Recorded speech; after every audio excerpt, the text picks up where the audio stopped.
The SinglePass work is joint work with my advisor, Papamanthou, right there, and I'll get right to it. The agenda for the talk is we're just going to go over some simple definitions, again, applications, techniques, and results. Cool. So onto the definitions. Private information retrieval is the scheme between client A and server B. Client A gets an index X between 0 and N. B gets an N-bit database DB. After they exchange a message, after which A outputs the X bit of DB. And the correctness property we want is that A does indeed output the X bit of DB when the server behaves honestly. And the privacy property we want is that we can substitute A by a simulator A star that does not know X, and B cannot tell the difference between interacting with A or interacting with A star. All right, so for the model of this work, we're going to consider the two-server model, where different servers hold the database, and the assumption here is that they do not talk to each other. We can think of them as maybe two different companies with an agreement or something like that. All right, so for applications, there's some applications of PIR that I like. I brought some here, maybe downloading stock information privately. It has been used for private metadata hiding communication, and private biometric matching, among others. And one problem that they all run into is this lower bound proved in 2000, where a PIR query requires the server to touch every element in order to satisfy the privacy requirement. So when this database is large, this is a bit bothersome. So the question is, can we get around it? And they also show how to in this multi-query model. And specifically, this work in 2000 defines this server preprocessing model where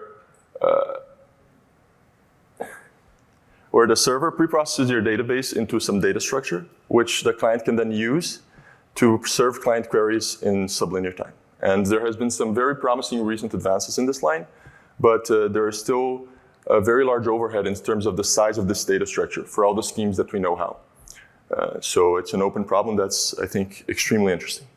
And for the client preprocessing model, which is the model that we're going to work on, is the server runs one preprocessing with each client. So there's more preprocessing go around. Before we needed a single preprocessing, now we need one preprocessing per client.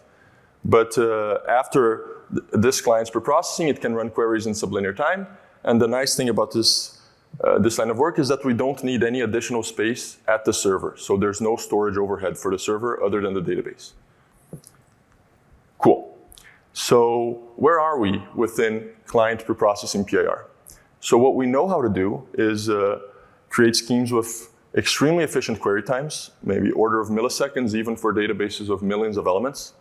And we also know how to get schemes with very low bandwidth, maybe at most one order of magnitude more than the insecure benchmark. And this has been done by a large series of works by a lot of people. And what we still don't know how to do is fast preprocessing. So the preprocessing phase for all the client preprocessing PIR schemes we know still takes 50 to 100x more than a non-preprocessing PIR query, let's say, in the two-server model. And we also don't know how to do fast updates. These updates take maybe 10 times more than what they could take in the insecure model. So these two tiles is exactly what our work tries to bridge. Yeah, maybe I put the tiles a little too close to the gold pot. It might be out of scale, but right, we're getting there. So what we're going to do for this talk is define these two functions: preprocess, which is the initial function for the client preprocessing private information retrieval, where the client A interacts with B0, after which it outputs a hint. It will then use this hint during the query phase, along with the indices, in order to output the xith bit of the DB for each round, for each query that it wants. So what we're going to do is we're going to get right to it and look at how our scheme works in a nutshell. And we're going to do that by defining these two functions. So we're going to start with the preprocessing. So the idea for the preprocessing is extremely simple. We have a client A, it samples a permutation key K, and it sends it to B0.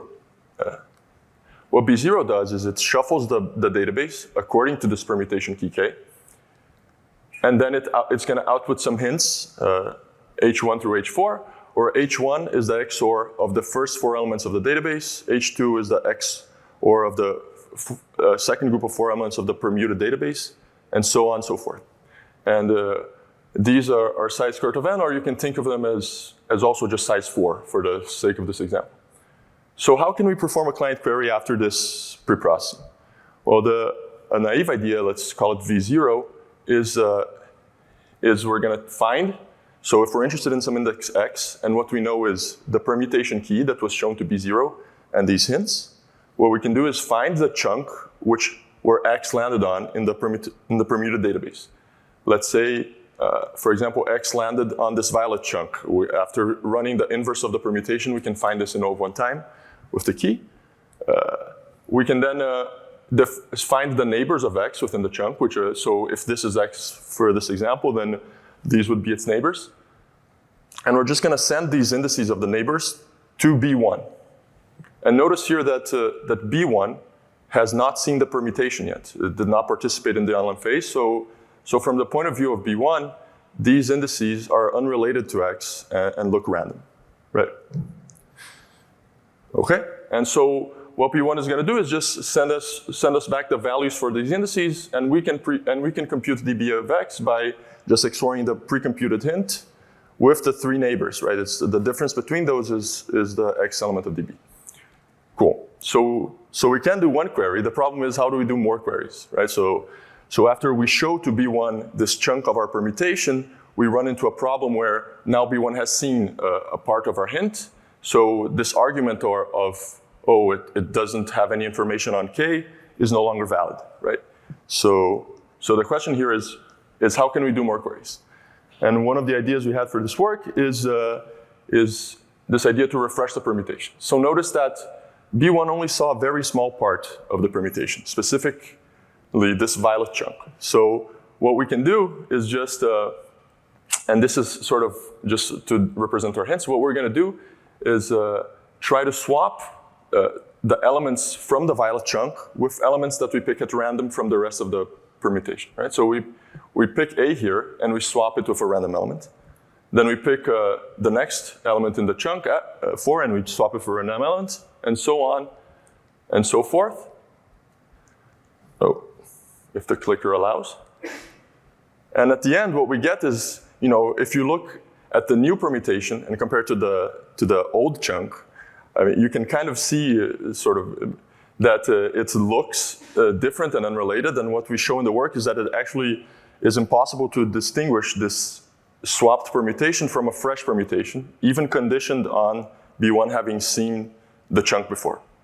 And this means that we can now use the permutation again for the second query, right? But the question then becomes, how exactly do we also adjust the hints to ensure the correctness? So when we perform these swaps on the permutation, we also need to update our hints accordingly. So how it works for our scheme, now I'm defining a version 0.5 of the scheme. I'm not going to have time to define a version 1, but I'm going to point you to the paper for it. This version captures a good amount of our idea. So again, we're going to find the chunk and send the neighbors to the database, to B1. What we're also going to do is pick 4 random elements to send to B0, right? And these are the ones we're going to use to swap.